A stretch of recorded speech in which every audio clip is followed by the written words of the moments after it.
One of the things I've truly enjoyed over the years, playing so many indie games, has been watching developers start out with a clever idea and solid gameplay, then continue to refine and improve on their craft.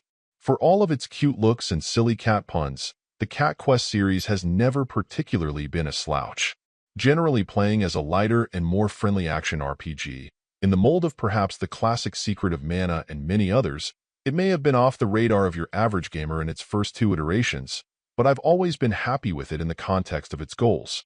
Now, 7 years after the release of the original title, the developers are back with their third crack at the franchise, and I'm here to tell you they've upped their game. Firing it up co-op with my wife, we blazed our way through some absolutely insane enemy bosses, intense fights on both land and sea, and more silly assorted animal puns than you could imagine. What I love most is that this third iteration has been clearly built on the foundation set by the other two games, and then taken a step to the next level. The biggest, and most critical, change has been the addition of your pirate ship.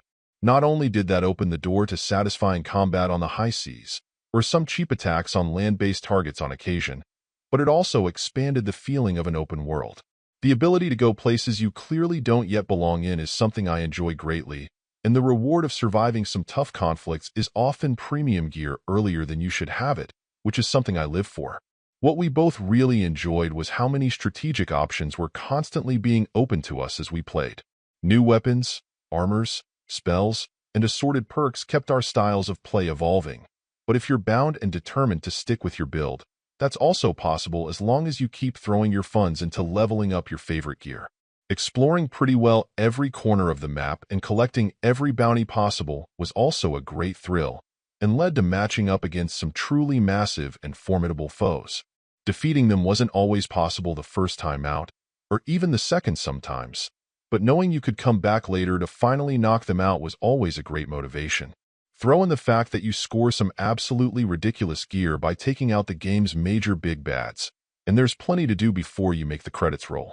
While scouring the game for pretty well every secret or challenge set us up perhaps a bit too well for the final battle, which ended up being anticlimactic as a result, I'd say we had no regrets. The gameplay is polished, the equipment variety is plentiful, the upgrade paths make it pretty easy to get yourself customized, and in general this is a far better title than its cutesy name and art style may imply.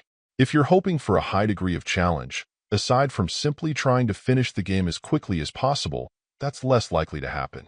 This is a title meant to be enjoyed in its entirety, with plenty of great side quests, some unusual surprises. Getting to choose how a love story plays out was particularly clever and funny, and loads of heart even when often still played for laughs.